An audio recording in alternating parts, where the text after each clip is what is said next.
Hello, Figure Mode here. Today we're going to be painting some figures. I'm going to be painting this Death Shroud, which is a Reaper Bones miniature, kind of a wraith type death cloaked chappy. I've already undercoated him. I've painted him white. It's going to be an incredibly simple paint job.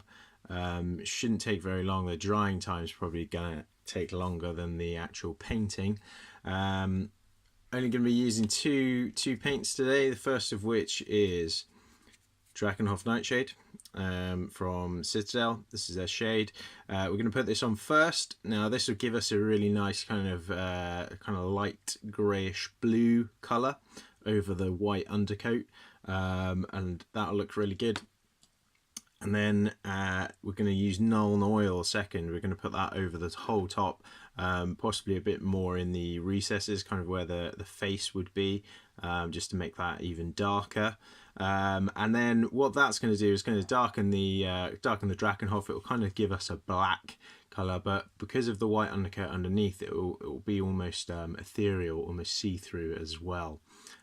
So what I'm going to do is paint that on. First of all, I'm going to be using my Citadel shade brush. You can see that, just the normal shading brush. Really good brush. I really like it. Love the way the paint goes on. And we're just going to be using Drakenhof straight out of the pot. No need to worry about that. So just a note on undercoating these Reaper Bones figures as well. Whilst I put this on. Reaper Bones are made of this kind of it's kind of a, I don't know, like a injection molded softer plastic. It's not hard plastic like you see on a lot of wargaming figures. It is quite rubbery, and that does a couple of things. It makes them really tough. It makes them nice and sturdy. You can kind of chuck them around a bit and not worry about bits breaking off or anything like that. It also means that sometimes in the packaging they can come a bit warped. Some of the parts. Some of the figures I've recently got, I've had to kind of stretch out, bend a bit. You can use hot water as well, and that'll sort them right out. It also means that when they're making them, the molding process, they have to use a kind of release agent which goes on the mold. It means that the actual material come out of the mold when they want it to, and before packaging, a lot of that release agent stays on the figure. So before you undercoat them, you have to clean them. Now it's really simple. Doesn't take very long. It's just like washing them, really. You just kind of get a bit of hot soapy water, give them a scrub with a toothbrush or a sponge or something like that, and you take most of that release agent off. Now it can stay on a bit, it can be a bit of a pain, so what I actually did with these is I used a bit of white spirit, which is a kind of strong alcohol, kind of cleaning alcohol agent, and I used that to brush them off. So I used water in with the white spirit, and that just made sure that all of that release agent was off, and that allowed me to then just spray prime them. So I just used Army Painter. I used their basic white, matte white, and I just covered, just sprayed the whole miniature with that before painting. So that is what you've got to do with Reaper miniatures. A lot of people say you don't need to prime them, you can just start painting straight on. Reaper have a kind of a guide on their website, and they say that you should use their own brand primer, which is a brush on primer. I did try to use brush on primer on a previous Reaper that I painted, which I didn't film, and I just found I had to do so many coats of it to get the same coverage. It's actually so much easier just to use the spray primer. So just clean them up first, use the spray, and you're good to go. Unlike sort of brush priming, you've got to wait for it to dry, keep going. It takes ages. So that's the Drakenhof pretty much done on that guy, and as you can see, instantly, now that you could probably stick on the table and it would be all right. He's kind of ghostly. He's got that ethereal look to him. He's got the kind of the grey, the greyish blue from the Drakenhof Nightshade. Looks pretty good. Pretty happy with that. What the Null Oil is going to do though, is going to really darken that down. It's going to make it almost a black colour, like a classic kind of death, you know, hooded death figure.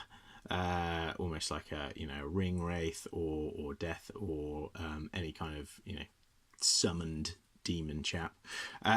So we'll just wait for that to dry. It's going to take about 20 minutes, half an hour. It's a wash, so they take a bit longer than normal paint. And once that's done, we'll come back and we will put the Null Oil on him. Okay, so with the Drakenhof Nightshade dry, we've got a nice looking ghostly Death Shroud. So now we're going to put the Null Oil over it. It's going to be exactly the same as before, just a complete coat covering the whole figure. Won't take very long. And then this guy's good as done. We'll have to base him still. I'll do that afterwards. I have just glued him on a 2p coin. And the reason for that is because it was quite, it's not the heaviest of plastic, so it's quite difficult for it to stand up on its own. It kind of got knocked easily and fell over a bit, so that's why I've chosen to glue it on a heavier base. Obviously you don't have to do that, you can use other stuff. I just find that the 2Ps are very cheap. You can't really find a base that's priced at that kind of range for figures. Sometimes you can find washers, but I think you generally have to buy sort of thousands of them, and then you're stuck with loads of washers, whereas 2Ps you kind of get them out your change pot as and when you need them, and you can just use them. 1Ps are also useful. Use those for smaller figures. And just note here, I'm just putting a bit more of the Null Oil in the centre, almost letting it pool a bit. I know you're not supposed to, kind of, people say you shouldn't let your washers pool, but this really, you want it to be dark in there. You want to make sure that that's the kind of the darkest bit, so you've got this kind of faceless spectre, and that will just make it look really good. It'll kind of give the centre, obviously with the light here it's above me, so you can't really see that, but we're pretty much done now. We're just gonna put the put this last touch on it, and there we go. So we'll leave that to dry. Again, it should take another sort of 20 minutes or so. You could do another coat of this if you wanted to. Obviously I don't particularly think that it's necessary. I'm quite happy with how that looks now. Okay, so with the base complete, the figure is pretty much done. It took very little time. What I have done in the middle here, as you can see, just through in the middle of his cloak, I actually used an ink to kind of blacken that out, so you get that really shrouded look. And I've also put a base on him as well. That was really simple, just a bit of sand around the edges, because he had a molded base. Try and get that focus a bit better. There we go. Then I painted a dark brown color, kind of a scorched earth color. I dry brushed it with an off-white. I used Citadel Pallid Witch Flesh, and then I washed the whole thing just to bring down the white, to kind of take that off a bit, and that's what he looks like from the back. So you get that really nice kind of grey colour from the Drakenhof Nightshade, and then the Null Oil just kind of seeps in all the recesses and makes him look darker.